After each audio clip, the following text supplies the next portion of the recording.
seja muito bem-vinda, seja muito bem-vinda a mais um Pó de Pedra Podcast. Aqui com a gente, você já sabe, falar de pedra ficou mais leve.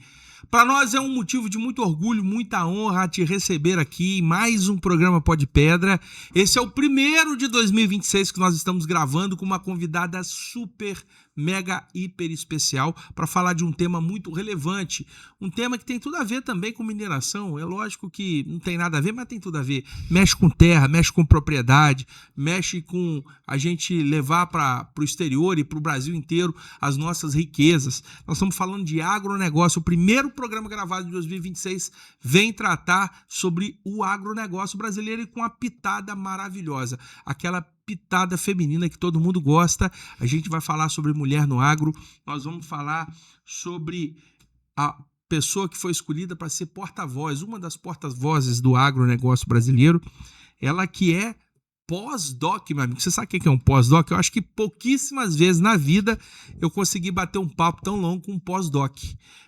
Pós-doutorado. Isso é outro nível de conhecimento, né não, Landim? Você terminou o segundo grau, Landim? Terminou, né? Fez pós, man? Pô, eu não sei, tô te perguntando, pô. Formado? Terceiro grau completo? De quê? Publicidade e propaganda. Publicidade e propaganda. O cara é formadaço. Você é formado, ô Brunão? Mesma coisa também? Galera do marketing e propaganda. Eu sabia, mas eu só fiz a pegadinha aqui pra ver se vocês estavam ligados. Gente, eu tô com a Tamires Alves. Tudo bem, Tamires? Tudo bom? Boa tarde, Bruno. Muito prazer estar aqui, convidada pelo Orlando, né, Orlando? Isso aí, e tá aqui comunicando, né, o agro, fazendo esse papel de porta-voz para os capixabas, trazendo informação boa, informação correta, informação real sobre o agronegócio, não só do Espírito Santo, mas de todo o Brasil. Muito bem. Você que está aí assistindo a gente em qualquer lugar do Brasil, a gente vai falar com enfoque no agro capixaba, mas é legal para você conhecer um pouco das nossas potencialidades. Mas, como ela acabou de falar, a Tamires vai falar sobre agronegócio, que é um produto, é uma linha, é uma força de trabalho, é uma força do negócio brasileiro. Bom, você que está assistindo a gente pela primeira vez, já te convido a você seguir aqui, você se inscrever no nosso canal no YouTube. É muito importante a sua inscrição, porque sem ela a gente não roda aqui, a gente precisa de você do outro lado. Então tira um tempinho, não leva nem 1 minuto, nem 30 segundos. Se bestar 10 segundinhos, você abre assim, opa, inscrito. Você se inscreve no canal, você fortalece o nosso conhecimento aqui, o nosso conteúdo. Bom, Tamires, vamos direto ao ponto, que a gente já estava aqui nos bastidores, aqui roendo as unhas, primeira gravação de 2026, então a gente pangou um pouco aqui, regulou o som, regulou as imagens, mas agora a gente vai, de fato, ao que interessa. Tamires, como é que foi essa sua entrada no agro? Qual a sua relação com o agronegócio? Então, a minha relação, ela vem de berço, né? Eu sou filha, neta, bisneta, tataraneta de produtor rural. Então, eu já venho aí com essa herança quase genética. Mas eu já nasci no agro mesmo. Mas como uma boa cidadã aqui das montanhas capixabas, você deve ser descendente de italiano, né? Não sou descendente de italiano. Qual que é a sua ascendência? Eu sou descendente de português. Ah, então somos dois. Bate aqui. Eu sou Abreu Ramos. Vem uma galera. Se bem que eu fiquei sabendo também, eu não estudei a fundo, tem que até falar com o Moranga, né, sobre isso, que a minha parte dos portugueses, né, Abreu, na verdade é uma comunidade sefardita, comunidade judaica, que se estabeleceu em Portugal e tal, e veio para cá. E quando um amigo meu que também é Abreu falou comigo, eu falei, pô, que legal. Então existe uma grande possibilidade aí de descobrir a ascendência judia aí, judaica. Mas, Tamires, você propriamente não é aquela que bota a mão na massa. Você não vai lá plantar a moranga, plantar o chuchu, a beterraba, o café. Qual a sua ligação com o dia a dia ali? Como é que foi isso? Então, você passou por essa experiência? Já passei por essa experiência, né? Então, quando eu era pequena, eu ia para a propriedade, eu cuidava de boi, cuidava de café, acompanhava, né, a vivência da propriedade. Com os meus 2 avós, eles são produtores rurais, na verdade um já faleceu, né? Mas, então, dos 2 lados, vem de produtores rurais. E quando a gente é criança, o vô ama carregar a gente para um lado e para o outro.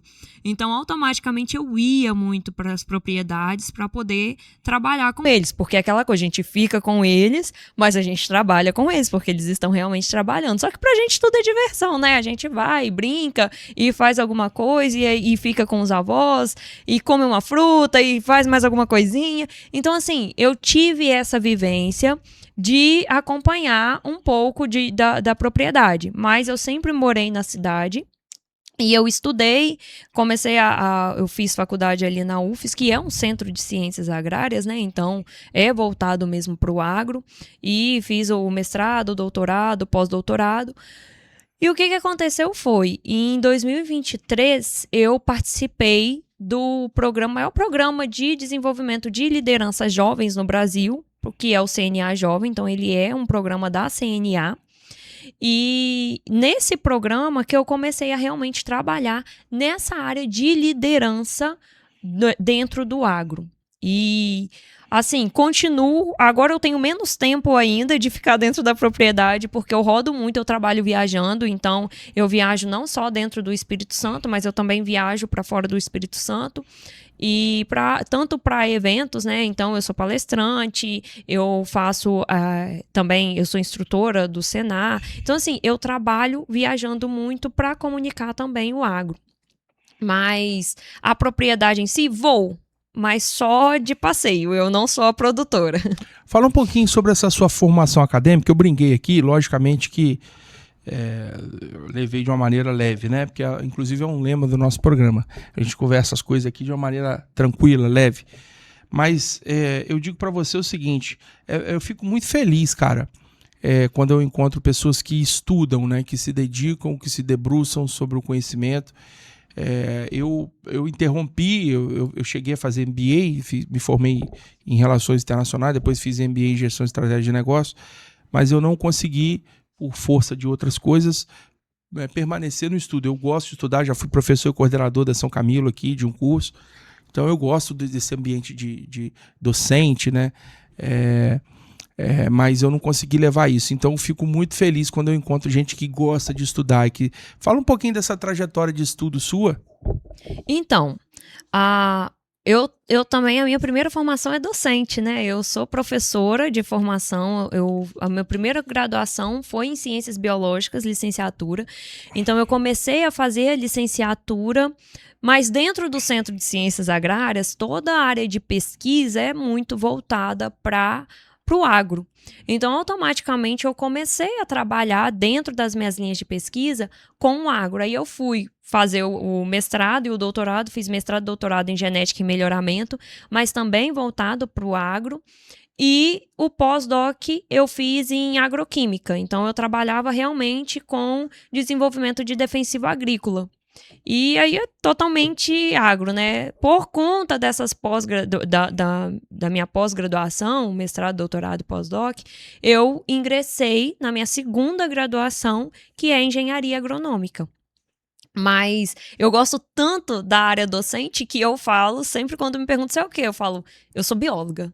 Porque eu realmente tinha essa vontade de ensinar, eu queria ser professora, o meu desejo era ser professora. Então hoje eu me sinto realizada, porque eu posso não estar dentro da sala de aula, inclusive foi uma opção depois, com o desenvolvimento da minha carreira, ela saiu da sala de aula e veio para a comunicação. E hoje eu sou mais feliz na comunicação porque eu prefiro falar para mais pessoas, sair, ver gente nova, ter mais experiências de convivência do que dentro da sala de aula também. Então, eu consegui unir duas coisas que eu gosto muito, que é exatamente viajar, conhecer pessoas, conhecer novas realidades, com a parte de ensino que eu tanto gostava, que eu queria ser. Então, quando eu me formei no ensino médio, eu não conseguia ver que eu conseguiria ensinar, mas ensinar aprendendo tanto fora da sala de aula, igual eu faço hoje. Antes eu pensava assim, se eu vou ensinar, eu tenho que ensinar dentro de uma sala de aula. E hoje eu vejo que não precisa, né? E isso me realizou demais profissionalmente. Mas eu vejo que, assim, muita gente tem boa intenção e boa vontade de fazer um doutorado, por exemplo, ou fazer um pós, como você, né, que eu acho que é o ápice, né? Depois de pós-doutorado tem mais alguma coisa? Não, eu posso fazer outro pós-doutorado. Exatamente, pronto. Então, faixa preta já é faixa coral, né? Se for fazer uma comparação com o jiu-jitsu. Não é nem preta mais, é coral. Sim. Bom, mas eu digo, muita gente tem vontade de estudar, Tamires, mas aí encontra na vida obstáculos, né? A necessidade de trabalhar para sustentar a família, a falta de foco, né? O próprio mercado de trabalho que acaba consumindo a gente. Como é que você conseguiu conciliar? É legal, porque a gente gera o programa aqui, Tamires, inclusive para influenciar pessoas também, né? Para a gente servir de modelo para alguma coisa, né? Contar histórias aqui que sejam edificantes para as pessoas. E dá para dar uma pincelada como é que você conseguiu se dedicar, o que precisou dar certo para você fazer essa trajetória de educação que você debruçou sobre ela? São 2 pontos, e aí eu já vou entrar até em uma outra partezinha para poder te responder. Eu falo que hoje, quando a gente, dentro de liderança feminina, independente do setor que for, toda vez que você falar com uma liderança feminina de qualquer setor, ela vai falar sobre rede de apoio. Então, trazendo um pouco dessa rede de apoio, eu sou uma pessoa que eu me coloco como privilegiada porque eu sou alegrense. E eu estudei dentro de Alegre, então eu não tinha que pagar aluguel, eu não tinha que pagar as contas, porque eu morava na minha casa com os meus pais, e isso já é uma vantagem muito grande. Para quem não sabe, Alegre é um polo educacional na área de agricultura, tem escola técnica ali de Rive, né? Tem a faculdade, e muita gente vem para cá, e tem um custo alto, né? Para se hospedar, para se manter, né?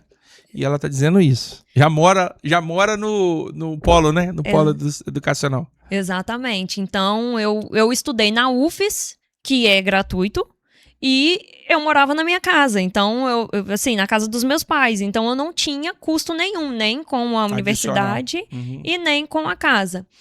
E os meus pais sempre me apoiaram muito, a minha família sempre me apoiou muito. E então, assim, eles me fizeram todo o meu suporte para poder estudar, eu não precisei de trabalhar mesmo. No mestrado, o programa de mestrado que eu entrei, ele não aceita alunos sem bolsa. Então, eu já recebi a bolsa do governo para poder fazer o mestrado. O doutorado eu fiz no mesmo programa, então eu também já tinha a bolsa de doutorado para poder estudar, dedicação exclusiva, né? Então, assim, eles dão a bolsa para não ter essa questão de necessidade. Competir com o emprego. Exatamente. E o pós-doutorado eu também fiz com bolsa. Então, assim, toda a minha carreira acadêmica eu tive o suporte financeiro. Da mesma forma que hoje, foi aí até que eu falei, hoje eu tenho um filho de 3 anos, e igual para eu fazer toda a meu movimento de carreira, eu preciso que a minha família fique com o meu filho. E aí eu continuo tendo todo esse suporte que eu tinha desde quando eu estava na graduação, continuo tendo esse suporte hoje. Então, assim, eu tenho o lar que sempre me abrigou, abriga também o meu filho hoje, quando eu tenho que viajar, e eu viajo muito, né? Então, eu até falei, nas próximas 3 semanas eu tô viajando. Então, meu filho fica com a minha mãe e com a minha sogra. Muito bem. Agora, já deu pra gente se apresentar aqui. Eu acho que você falou legal, falou sobre os seus estudos, suas motivações, falou sobre a sua trajetória. Quero falar um pouco agora de uma maneira mais técnica, mas ao mesmo tempo também uma conversa sem muito tecniquez, porque senão eu vou me perder e o público também. Mas, em linhas gerais, eu quero falar assim, o que é o conceito de roça? O que é a roça? Hoje eu estou falando roça, usando essa palavra, para fazer rebuscar um sentimento que, quando você fala em roça, você lembra daquele trabalhador o mais frágil, né, e ao mesmo tempo mais forte, né, nesse paradoxo, que é aquele elo mais fraco, que é da agricultura familiar, aquele da economia de subsistência, aquele cara que às vezes não teve oportunidades na vida e ele planta e colhe, vive do cultivo, né? Mas ao mesmo tempo um elo tão forte, tão necessário, tão importante da economia, que é o cara que produz, né? Então, existem valores simbólicos, valores acadêmicos, valores laborais naquilo que se produz da roça. E a gente vive num estado aqui que é uma grande roça, né? Inclusive capixaba, você sabe que capixaba no tupi-guarani lá, ou na língua nativa aqui, é roça, né? É uma grande roça. Você sabia disso, Orlandinho? Obrigado. Capixaba é roça, tem a ver com roça, significa roça, a tradução lá na... A gente é de um estado teoricamente pequeno, né, em termos territoriais, em termos populacionais também, mas que a vida inteira foi fora da Grande Vitória. Você tem Cachoeira aqui, você tem Linhares no norte, né, talvez Colatina, mas o resto é a famosa roça. E a gente está vivendo uma era de muitos números, né? Deixou de ser roça, agora é agronegócio, né? E você tem que, a conta tem que bater, tem que fechar, senão não compensa o plantio, né? Hoje a coisa é muito mais matemática, muito mais financeira e econômica do que era aqui há anos atrás. Traçando essa linha de raciocínio, eu queria que você explicasse, com todo o conhecimento que você tem, como é que a roça foi se desenvolvendo ao longo dos anos, o que ela é hoje, o que ela já foi no passado e o que esperar dela para o futuro. Então, normalmente quando a gente fala, a gente até usa o termo, né, propriedade rural. Eu falo muito roça também, porque roça para mim tem todo aquele aconchego. Porque quando eu era pequena, eu ia pra roça com os meus avós. Então, assim, roça para mim traz família, traz memória boa, né? Mas existem pessoas que nem gostam tanto do termo. Mas o que aconteceu? Nós tivemos toda a tecnificação que a gente vê no mundo, a gente tem também dentro do agro. O agro, às vezes, ele é muito visto como força, mas o agro é muito mais do que força. O agro é ciência, o agro é tecnologia, o agro são pessoas.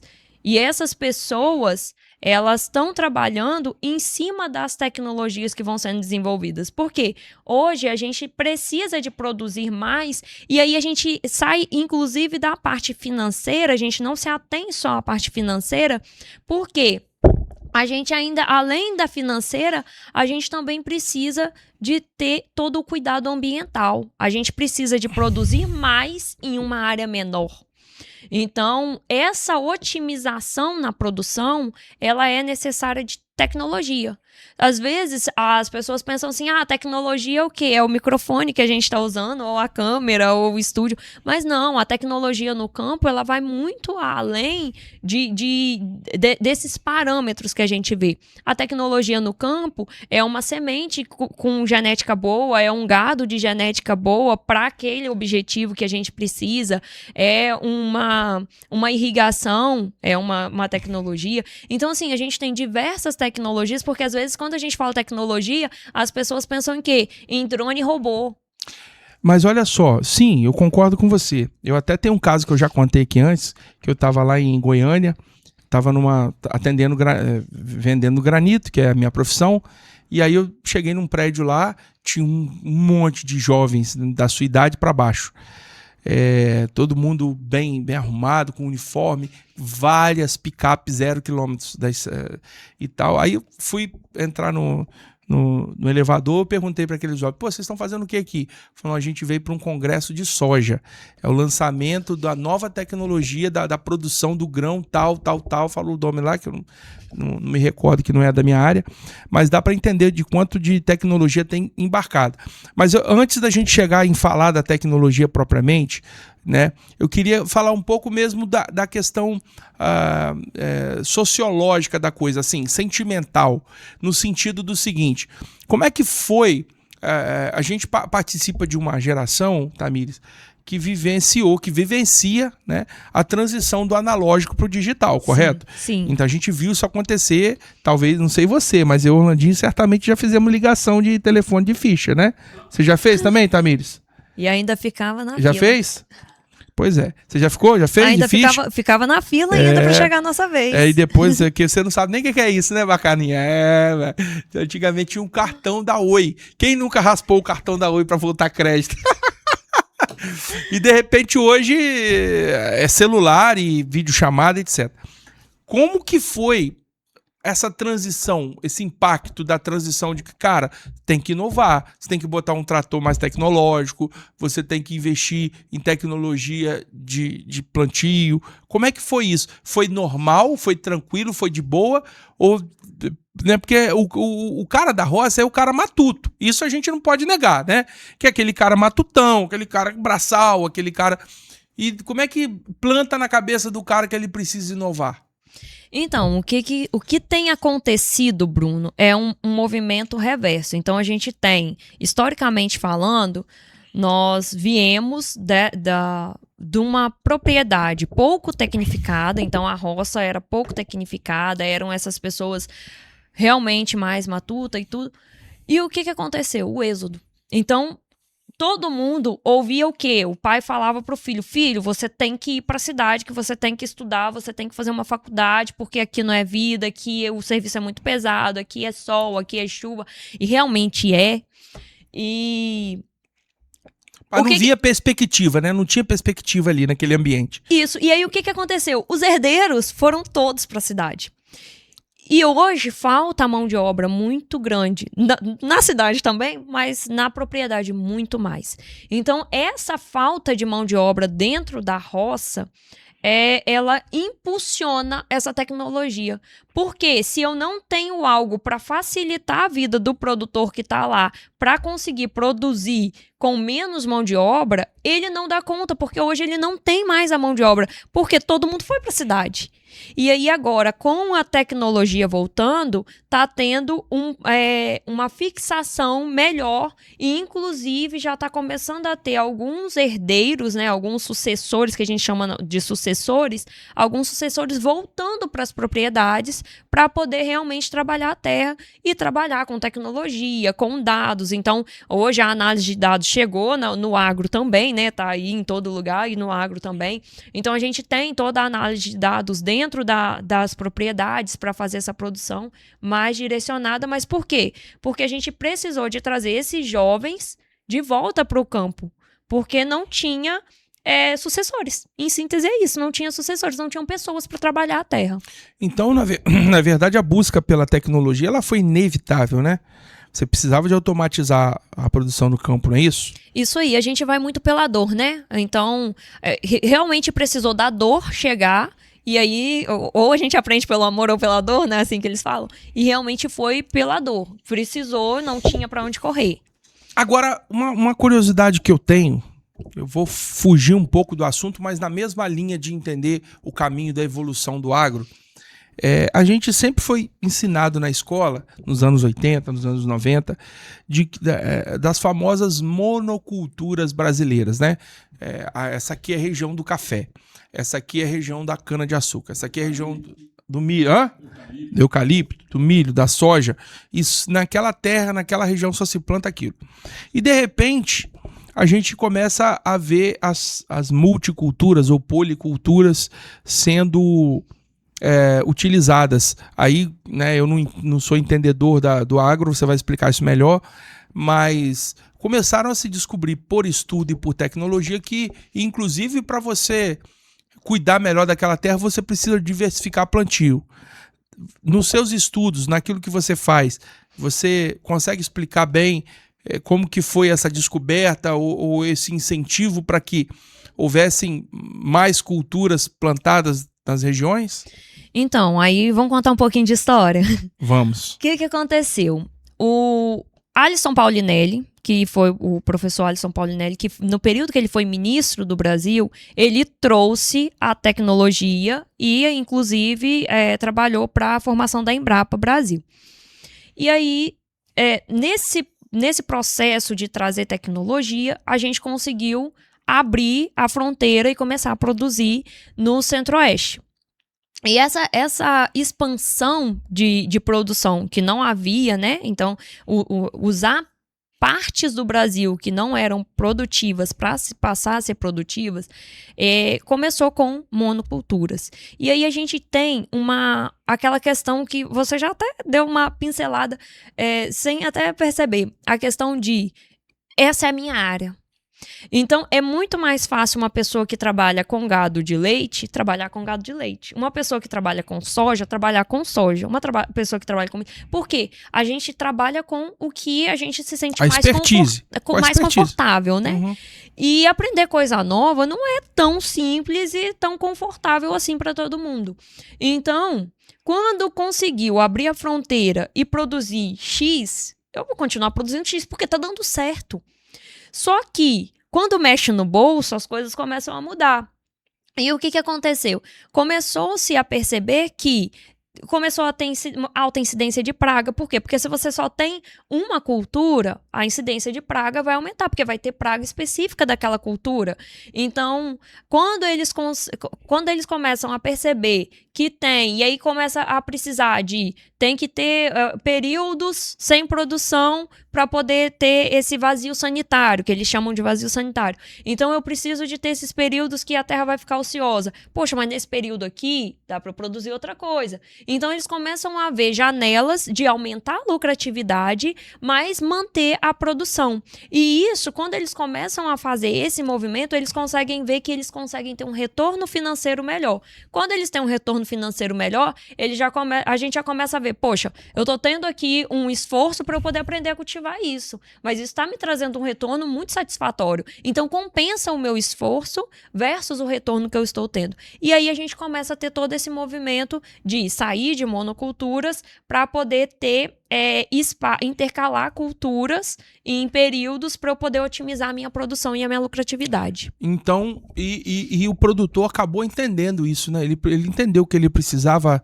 desse conhecimento e desse procedimento, desse proceder para poder sobreviver, inclusive, né? E isso a gente fala muito quando a gente pensa também em grandes empresas.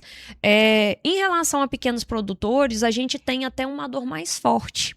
Porque quando a gente produz só uma coisa, se eu tenho, por exemplo, uma pastagem só, uma forrageira só, eu tive uma incidência de cigarrinha para aquela cultura, para aquela espécie, dizimou o meu pasto inteiro. O meu boi não tem o que comer.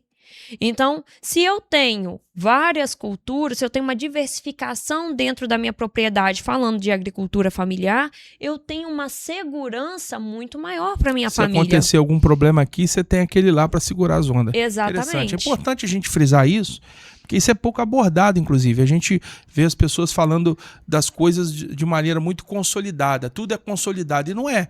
Isso é um processo longo de consolidação das ideias, das experiências, dos testes, né? Agora, Tamires, vamos lá. Uma curiosidade que eu tenho, e eu não estou falando com qualquer pessoa aqui, eu estou falando com quem estuda e quem conhece do tema. Uma curiosidade que eu tenho é o seguinte: o Brasil é um país continental, né? Ninguém tem dúvida disso. O Brasil ainda hoje detém a maior floresta nativa do mundo, né? Nós temos um dos maiores diversificação de biomas do mundo. Dentro do Brasil, você tem vários Brasis.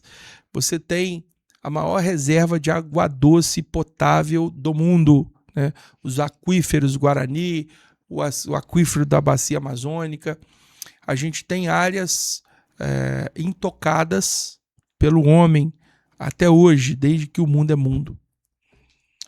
E a gente observa uma pressão do tamanho do mundo com relação ao agro, né?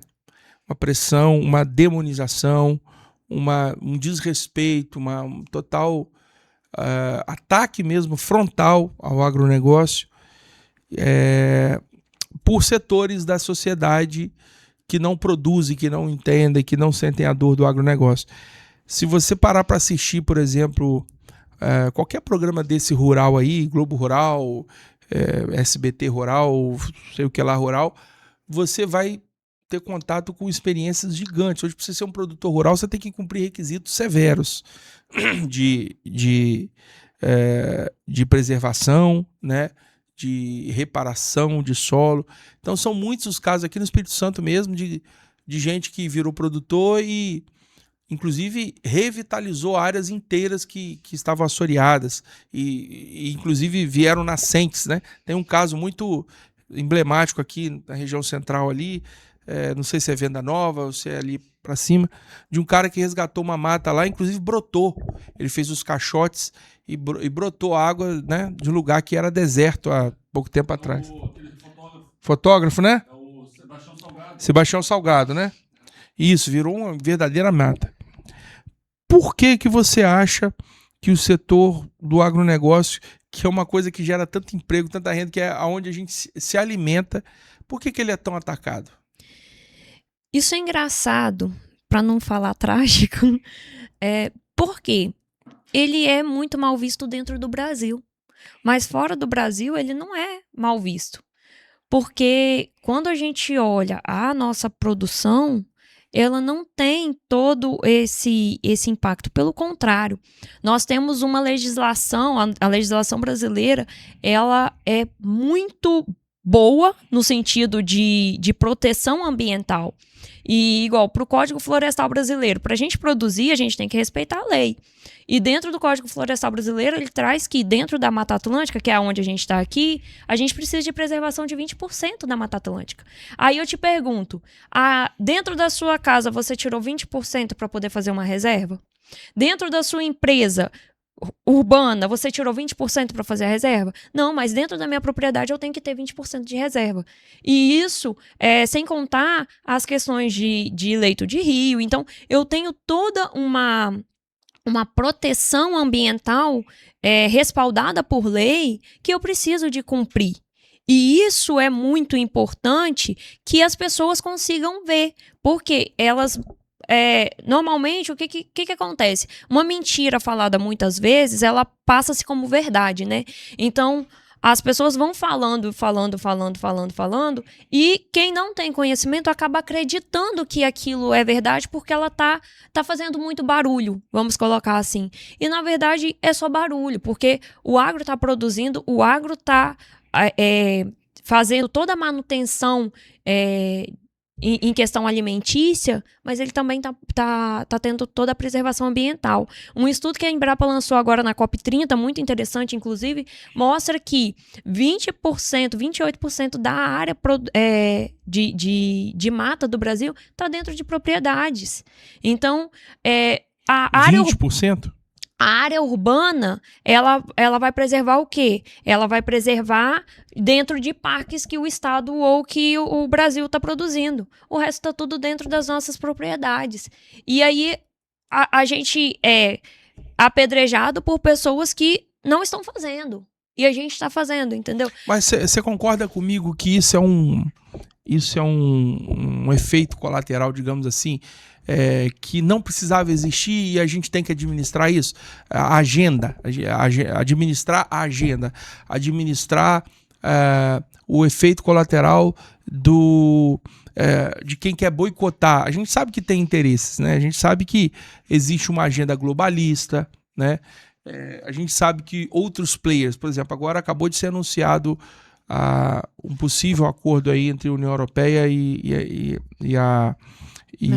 o Cone Sul, Mercosul.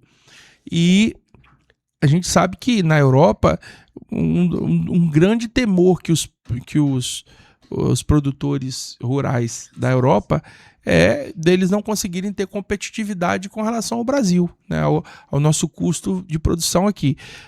Mas a gente, de todo lado, a gente enfrenta isso. Por exemplo, a gente enfrenta uma guerra, a gente não consegue ser competitivo com manufaturados em relação à China. E a gente teve que aprender a conviver com isso, porque lá tem uma fonte fabril que é difícil a gente conseguir combater aqui, né? É muito difícil. É impossível? Não, mas é muito difícil. Então, dizendo isso, Tamires, concorda que é um calo no sapato a gente ter que ficar se explicando uma coisa tão óbvia, né? Na verdade, mais do que isso, eu acho que é um pouco de ingenuidade das pessoas em relação a postura com o Brasil. Por quê? Quando a gente faz essa propaganda negativa do nosso produto, a gente desvaloriza o nosso produto. E o que acontece? Grande parte do PIB brasileiro está no agronegócio. Se eu desvalorizo o agronegócio, eu caio o preço do meu produto. Então, faz sentido eu, como vendedor, eu fazer, ou como uma pessoa que vai ser beneficiada daquele produto, eu querer diminuir o preço daquilo, porque desse preço de PIB do agronegócio, é daí que vai sair a educação, é daí que vai sair a saúde do Brasil. Então a pessoa não está produzindo, está usando o que o governo está destinando para as partes sociais, que eu acho que realmente precisa, né? Então, não vamos entrar nesse mérito, mas ela está se prejudicando no final das contas. Porque se eu consigo vender o meu produto num preço mais justo, eu tenho maior arrecadação e automaticamente eu tenho maior repasse para as partes sociais do país, aonde essas pessoas vão se beneficiar. Agora, Tamires, o agronegócio brasileiro, apesar de todos os ataques e tudo mais, ele tem se consolidado como um dos agronegócios mais modernos do mundo, né? A gente pisca e o Brasil é o maior produtor de açúcar do mundo. A gente pisca e a gente está na liderança do café. A gente pisca e na soja a gente é número 1, milho e por aí vai. Muitas culturas aí a gente é top 1 ou top 10, né, mundial. Né? Tudo bem, a gente também é top 5 em território, então, mas né, também, se a gente não fosse pelo menos isso, né? Você acha que esse crescimento, ele aconteceria de qualquer forma pela disponibilidade de terra que nós temos, ou ele só aconteceu porque setores da sociedade, em especial da Embrapa e outras instituições, Senar, se organizaram para promover essa aptidão natural nossa? A gente consegue até voltar um pouquinho na nossa conversa e pensar, se não fosse o desenvolvimento tecnológico para abrir fronteira, a gente teria boa parte do país improdutivo. Então, só aí a gente já responderia que, com certeza, a gente diminuiria o espaço. Diminuindo o espaço, você pega soja. Onde que produz mais soja? Sul. Tem a parte produzida no sul, e ali centro-oeste. Se eu não tenho o centro-oeste produzindo, só o sul ele não conseguiria ter toda a produção que ele apresenta. Então, meu ponto de vista, não, a gente não tem tecnologia o suficiente para ser um dos maiores se a gente não tivesse todo o território. Mas aí também a gente tem isso para algumas culturas, para outras nem tanto. Você pega café. Café a gente produz em Minas Gerais, Espírito Santo e Rondônia.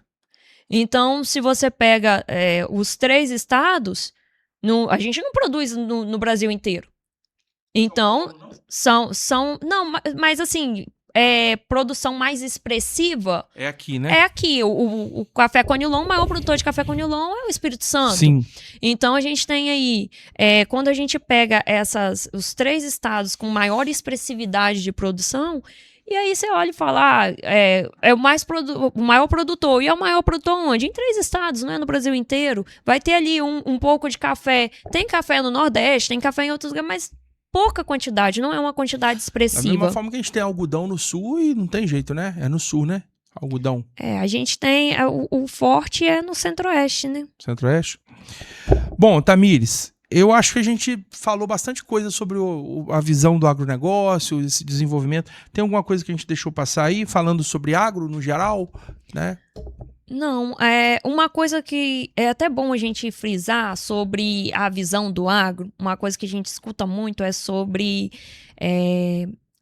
defensivos agrícolas, né, os agrotóxicos. E são dois pontos. O primeiro ponto, brasileiro gosta muito de falar que o Brasil usa muito agrotóxico, e aí a gente entra no seu último detalhamento. O Brasil é muito grande. E aí eles usam a quantidade total utilizado no Brasil. Só que, se a gente comparar por hectare produtivo, então um hectare produtivo usa quanto de agrotóxico?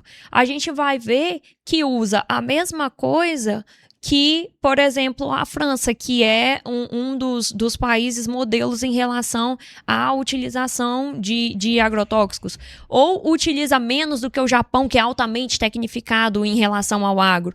Então, assim, a gente está usando muito, mas a gente está usando muito, ou você está pegando toda a produção do Brasil e querendo falar que o tamanho do Brasil inteiro você quer comparar com o tamanho da França ou o tamanho do Japão. Então, às vezes, a gente precisa de utilizar um pouquinho mais de crítica no sentido de buscar mais a informação, falar, tá, mas isso aí é por quê? É como? Isso tem procedência? Não tem procedência? Igual, saiu agora, a Anvisa liberou, acho que em dezembro, não sei se foi no início desse ano, no final do ano passado, mas liberou o estudo que 80% da alimentação dos produtos, eles estão livres de agrotóxico. Então, assim, ou dentro do limite exigido por ela. Então, a gente tem uma adequação muito grande da produção e da liberação para a mesa, né, dos consumidores. Então, isso é o tipo de reportagem que a gente tem que ver, que a gente tem que olhar que os produtores, eles estão trabalhando para respeitar a legislação brasileira, para se adequar dentro do que precisa ser adequado para a produção dentro da sustentabilidade. Não, Tamires, veja bem, eu digo para você o seguinte, a gente está aqui dando espaço para a gente conversar, para a gente promover de certa forma, acaba promovendo, acaba a gente abrindo um espaço de discussão. É legal porque a gente não tinha isso, né? Um espaço dedicado ao agro, né? Você tem aí essas revistas eletrônicas tradicionais aí, mas a gente não tinha um bate-papo para falar de agro.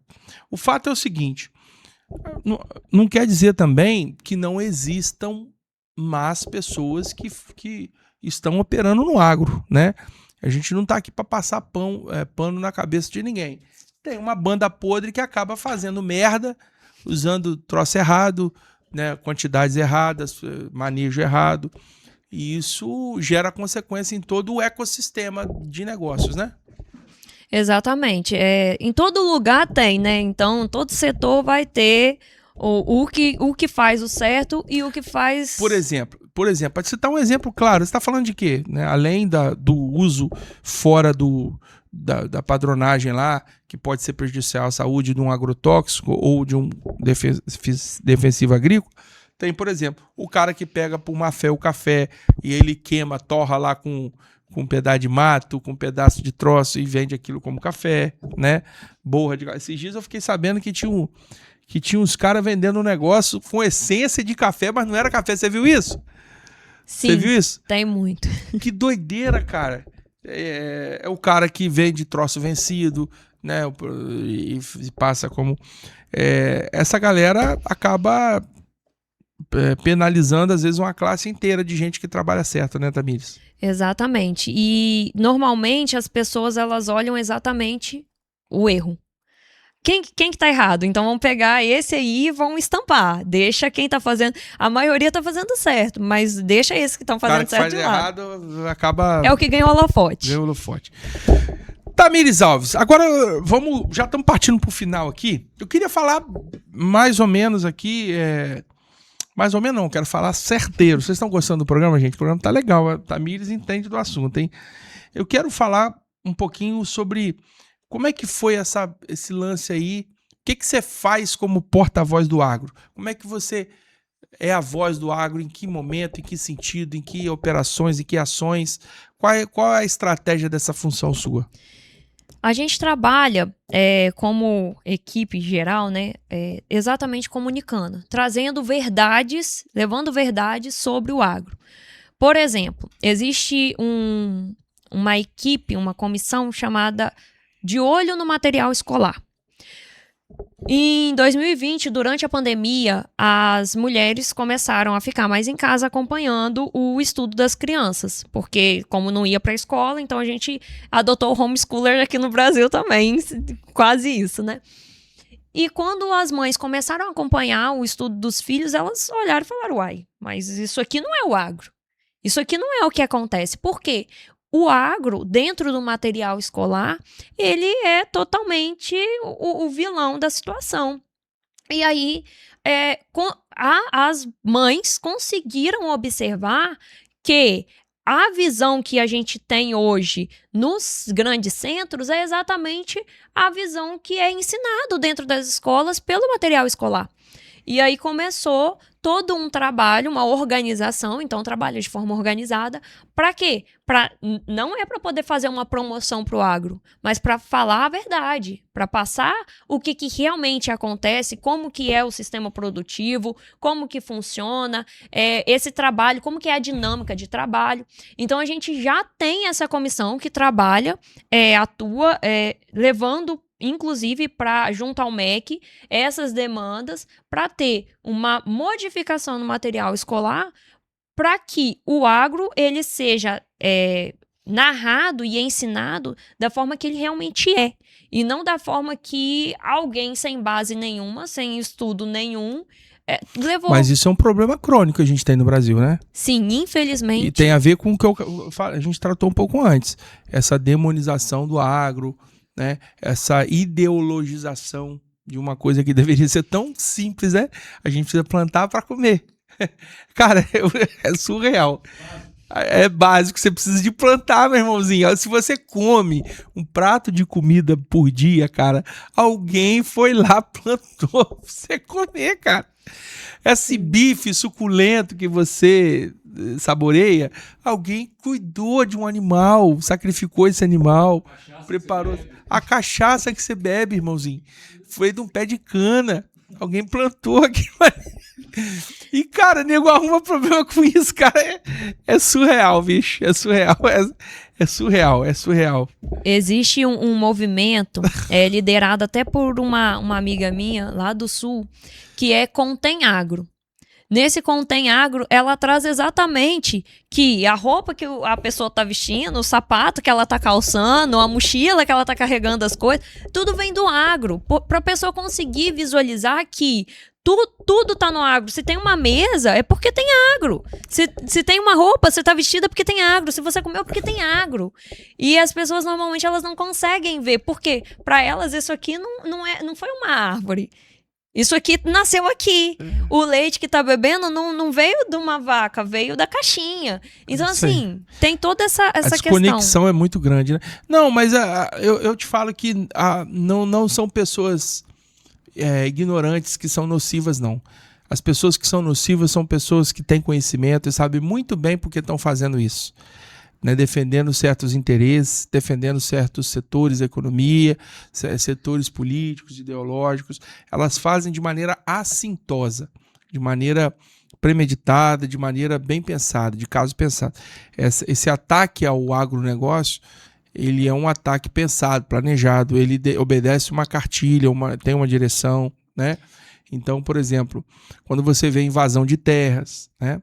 Quando você vê o subjugo do ser humano que poderia ser produtivo, seria tão bom se aquele... Eu não estou falando de caras que escravizam pessoas. Esses caras têm que ser presos. Quem pratica isso na roça tem que ser preso. E sou totalmente a favor da fiscalização e da identificação, da punição, e acabou. O problema tem que ser resolvido. Morto, enterrado. Agora, a gente está aqui, Tamires, para dar espaço. A gente sofre um problema parecido. Não se compara, porque a gente está falando de economia de subsistência, a gente está falando de alimentação, né? É o número 1 em necessidade humana, mas na pedra a gente passa por uma coisa parecida, que as pessoas perdem a noção, às vezes, de que a gente vende um produto que é extraído da natureza. Existe um processo de extração, existe um estudo, existe todo um cuidado para aquela pedra, para aquela extração ela ser uma palavra que está na moda, como é que é? Sustentável, né? Sustentável também, você não pode. São punições severíssimas se você entornar alguma coisa no assoreamento aí de um nascente. Tem projetos, a gente trago projetos aqui, né? Mas as pessoas esquecem, quando vem criticar que a gente é explorador da natureza e tal, a pedra, né? A gente esquece que, meu irmão, o celular... Quantas vezes eu já escrevi isso em fórum? Meu irmão, o celular que você está digitando aí para me criticar, né, que extrai pedra, a mim não, né, ao setor, é um celular que ele só existe, ele só é feito porque alguém foi lá e extraiu esse material, né, na pedreira. Foi uma extração que foi feita, foi uma extração que foi consolidada, e isso tudo é a nossa briga aqui, para mostrar que a pedra, ela foi um produto que foi feito há milhões ou milhares de anos pela própria natureza, e o ser humano vai lá, extrai a beleza dela, e ela serve de moradia. As únicas moradias, casas, construções que passaram por séculos, que ainda estão de pé, foram feitas de pedra. Não tem nada diferente disso. Tudo é pedra. E a pedra é natureza. Não existe nada mais sustentável do que você ter uma casa feita de pedra. Porque a pedra é a natureza, extraída na sua essência. Então, isso se aplica ao agro também, né, Tamires? Sim, e sobre as críticas, eu concordo completamente com você, Bruno. Uma vez eu escutei um podcast, um especialista falando que existem as pessoas que te criticam e pessoas que não estudam ali, que não têm conhecimento, e na verdade com essas você pode conversar e você consegue explicar, mas a grande preocupação são aquelas que são realmente seus inimigos, que são essas que estudam e que te conhecem o suficiente para poder tentar moldar toda uma situação para levar outras pessoas a acreditarem na mentira que ela está contando. E aí é exatamente isso que acontece, porque essa pessoa que te critica ali, a maioria das vezes ela é massa de manobra. Ela realmente, ela tá ali te criticando porque alguém moldou toda aquela situação, de forma que ela não, igual você mesmo falou, né? Moço, esse celular que você tá usando aí, vem disso. Então, a pessoa, ela perde toda essa noção e acredita em uma mentira que alguém contou. E esse alguém que é o problema. Porque esse alguém que tá tirando mas proveito. a mentira é tão deslavada, é tão desonesta, que assim, pela desonestidade é difícil você até discutir, porque, cara, não é possível que você tá acreditando. Por exemplo, o cara que se levanta contra a produção agrícola do país, por mais... Pô, não, mas é porque você não sabe que aqui tem o grileiro, o cara derrubou mata pra fazer... Cara... Tem, cara, em qualquer lugar. Agora, né, compara com relação né, igual o cara que é contra a polícia. Geralmente o cara é contra a polícia, mas na hora que ele tá sendo assaltado, ele liga pra polícia, pô. Na hora que o cara, socorro, polícia, ele vai pro carro de polícia e vai bater na polícia. Então, assim, enfim. E esse é outro ponto. Grileiro não é produtor rural. Então você olha e fala, moço, mas eu concordo com você, vamos parar os grilheiros. É isso aí. O grilheiro não me representa. Eu tô no mesmo time que você, a gente tá batendo a bola aqui, mas você usa defensivo, agrotóxico, você mata os rios. Cara, o cara não sabe de nada, é muita tecnologia, difícil demais. E inclusive até para aplicação, a gente tem toda a legislação e a gente não pode jogar no leito do rio, a gente tem que respeitar a distância, a gente tem a concentração. Eu costumo dizer que as pessoas falam assim, porque eu uso muito agrotóxico. Eu falo, moço, você já foi numa agropecuária e já olhou o preço de um agrotóxico? Ninguém vai querer rasgar dinheiro assim não, moço. Esse negócio é caro. Não é assim que eu vou ficar jogando esse negócio ao bel prazer, porque isso é caro, isso custa dinheiro. Vai ficar mais vermelhinha a minha maçã, vai ficar mais amarelinha a minha banana. Você tá por dentro de um acontecimento agora, recente, foi essa semana, ou semana passada. Um órgão de saúde lá americano chamou uma coletiva e, de uma maneira surpreendente, começou a defender um novo modelo da base da pirâmide alimentar. Você viu isso? Então, eu vi e... Gente, socorro, acho que eu não posso dar uma opinião tão particular, não. Mas dá, vamos lá. Dê opinião, bicho. O máximo que vai acontecer é você ser presa e ser deportada. Né? Não. Mas o podcast vive de polêmica. Se você não me ajudar aí, você me arrebenta. Pois é, então. Brincadeira, gente. Tô brincando. Eles basearam tudo em estudo estudo científico. Ele não falou assim ao bel prazer. Ele pegou estudos científicos para poder fazer essa mudança na pirâmide. Sim, mas desdisse tudo que estava dito, né? E aí, desdisse tudo que estava dito. De certa forma, nesse ponto aí, como cientista, eu não vou falar que ele está errado, porque a ciência é assim mesmo. Uma hora você está estudando e está vendo isso. Você aprofunda no estudo, você pode ver outra coisa. Então, também não vou falar. Mas, a gente pensando na dinâmica do mundo, a gente sempre fica esperando o que vem depois. Então, a gente tem toda aquela questão de, ok, você me mostrou todos os estudos científicos para pautar a sua opinião. E o que vai vir daqui a 2, 3 anos? É isso o que eu espero hoje. A gente acredita com o pé atrás, porque existe toda essa necessidade, mas isso é sustentável?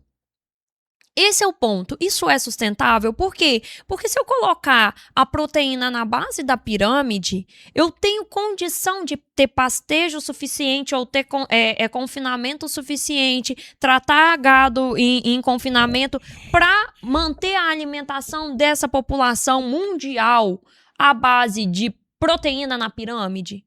Qual que é Então, assim, concordo que ele mostrou todos os estudos científicos, ok.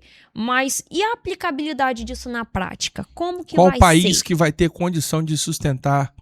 Mas, de qualquer forma, porque, na verdade, ninguém pensa em pirâmide alimentar na hora que vai comer, né? Todo mundo... Saciedade. Hã? Todo mundo pensa na saciedade. Isso aí, todo mundo pensa só assim, estou com fome e vou comer. Eu estava com fome ali, peguei um pedaço de um biscoito ali, que parecia igual aquelas isopor que abre na sua boca. Eu fico cheio de farelo. Você tá com fome, você pega o que tá na frente para comer. Ninguém pensa em pirâmide, ninguém pensa em valores nutricionais, exceto os marombas, né? Que também quase não dão trabalho, que o negócio deles é comer ovo, carne e batata doce. Que já estão nessa base? Mas eu acho assim que representa um simbolismo da indústria alimentícia, pelo menos dar a mão à palmatória e entender o seguinte, cara, a gente errou, a gente pecou nisso aqui. A gente induziu toda uma sociedade a comer grãos, né? E hoje a gente entende que não era bem assim. E a reboque disso veio também toda uma situação de você comer industrializados, né? Que agora já estão sendo supérfluos. Eu estou gostando um pouco que a indústria, que o governo está conseguindo fazer um negócio legal, né? De conscientizar as pessoas dos níveis de açúcar, dos níveis de gordura, dos níveis de nocividade dos alimentos. Isso é bom, né? Você concorda comigo? Isso é excelente, porque a gente tem muito problema, igual muita criança que era colocada como hiperativa, na verdade, a alimentação dela é muito pautada em açúcar. Então, se você tem muito açúcar, ela tem que gastar aquela energia, é muito energético. Ela tem que gastar, ela não vai conseguir ficar parada. Sem dúvida nenhuma. Bom, gente, essa é a pós-doutora aí, Tamires Alves, ela que é porta-voz do agro da CNA. E veio aqui dar uma palhinha. Você gostou de bater papo comigo aqui? Foi legal? Com certeza. Foi bacana? Muito bom. Gostei do convite. Você começou meio travadona, meio falando assim, muito tecniquez, de repente você soltou mais, hein? É assim, né? Quando a gente vai falando da academia, a gente acaba falando mais técnico. Depois, quando a gente vai mais para comunicação, aí a gente já... Muito bem, você sinta-se convidada mais vezes, né? Está aqui com a gente, sempre trazendo um tema novo, um tema relevante. A gente começou ano passado com o Pó de Pedra Agro, né? Fizemos alguns programas, mas não consegui dar continuidade, até mesmo porque a gente precisava montar pauta e tal. E eu convidei o Wesley Mendes, que é do sindicato, que esteve aqui comigo em vários programas e tal. E me ajudou muito. Aí depois ele também tem as agendas dele na correria. Beijão, querido Wesley, se você estiver assistindo aí esse programa. O Wesley tem que estar aqui com a gente. Do Sindicato Rural, mas manja tudo. Ele realizou a Expo Rural aí muitos anos, promovendo o agronegócio. A nossa pegada é essa, a gente quer promover o agronegócio E o espaço fica aqui aberto, Letícia, para você, ou Letícia não, Tamires, porque eu lembrei da Letícia aqui, de você convidar a Letícia do Senar para vir aqui, é uma grande amiga nossa. Mas a gente quer ter um espaço de democratização, né, de levar a mensagem. A gente tem um público aqui da pedra, mas muitos produtores de pedra também produzem no agro. Então fica o espaço aberto aqui. Se você está assistindo a gente pela primeira vez, obrigado por ter ficado até o final. Reforço o convite para você se inscrever no canal, seguir a gente em todas as redes sociais. Você está aqui por causa da Tamires, você é amigo da Tamires, você é parente da Tamires, você é a mãe da Tamires, você é o avô da Tamires, você é o pai da Tamires, você é o marido da Tamires. Segue a gente, porque é importante ter você aqui seguindo a gente também. Orlando, algum comentário? Hoje você não fez pergunta, velho. Você tá bem concentrado, hein, mano? Eu tô voltando também de ressaca ainda. Tá voltando? Tá de ressaca ainda? Mas parabéns pela convidada, velho. Tirou uma convidada top aqui. Sempre bom estar com convidados que vão enaltecer, enobrecer o nosso panorama aqui. Bom, recados finais, Tamires. Quer deixar uma última mensagem aí? Agradecer a você, Bruna, a você, Orlando, pelo convite, falar que é um prazer estar aqui, poder comunicar, né, o agro, trazer informações relevantes sobre o agro para a nossa sociedade, e me coloco à disposição se precisar de novos temas. Eu quero já te pedir ao vivo aqui para você um tema. Tenho muita vontade de fazer um programa um pouco mais didático aqui, apesar da gente não ter esse intuito de ser didático. A gente não está aqui não é escola, não é videoaula, não é treinamento, mas eu tinha vontade de ter um programa em que a gente mostrasse dados aqui do agronegócio no sentido seguinte, tudo que pudesse ser como se fosse um almanaque, um programa de almanaque, tipo assim, bom, o que o Espírito Santo produz? Produz isso, isso e isso, as regiões, a gente mete o mapinha aqui, mostra qual região faz o quê, qual produz tal coisa, tal negócio, e a gente tem esse registro, né, histórico também do momento, botar um retrato do momento, falar um pouco dos impactos também da taxação para o café, que eu sei que foi bem abalado, teve muita gente que perdeu grana aí com essa taxação, né? Agora está voltando ao normal um pouco, mas foram meses difíceis, né? Com a taxação do café e outros produtos agrícolas aí. Enfim, fazer um programa aqui para a gente falar de dados, debruçar sobre os dados para que esse programa fique aí para consulta da galera. Gostou? Dá para fazer? Concordo, gosto muito desse modelo, porque eu costumo dizer que contra fatos não tem como você argumentar. Isso aí. Se tem fato, você não tem o que falar, porque tá ali. E o número não mente. Se eu te falar que é X %. Pronto. Você vai tomar sua decisão em cima. A análise do dado, você pode até fazer a interpretação, mas o dado tá ali. Infelizmente, a gente vive num país tão desacreditado que a gente fica até com medo de o dado ser manipulado, né? De tanta gente que manipula. Quando quer, por exemplo, eu não entendo isso. O governo passado foi o menor desmatamento histórico da Amazônia. Mas esse agora o maior. Mas eles invertem de tal maneira que falam que reduziu, não sei como que reduziu, se aumentou. Então a gente fica meio na doideira. Mas enfim, são papos para outros carnavais. Tamires, mais uma vez, muito obrigado. Leve um abraço, um forte abraço, um querido abraço aí, toda a sua família, todos os seus entes lá, todo mundo que é do projeto lá. Um abraço a todo mundo do Senar, né? E do Confederação aí que participa com você, seus pares, né? Que você continue sendo essa moça interessada e com tanto conhecimento para passar para os nossos pedráticos aqui. Meu irmão, quer saber de agronegócio? Cola com nós, que aqui nós temos o Pó de Pedra Agro. Bom, agradecer a todos os nossos parceiros, patrocinadores que passaram aqui. Cada empresa dessa é muito valiosa. Estiveram com a gente em 2025, estão com a gente em 2026 e os nossos votos para que vocês estejam sempre aqui conosco, prestigiando esse canal que a gente criou com tanto carinho para vocês. Muito obrigado. E aqui nós temos um lema. Você conhece o nosso lema? Não. Não, pô, a gente já tem que passar a fita, velho. Tem que ficar ensaiado, senão eu fico passando vergonha aqui. Poxa. Tem que falar, eu conheço o lema, mas ela vai acertar. Falar de pedra ficou mais leve. Valeu, galera.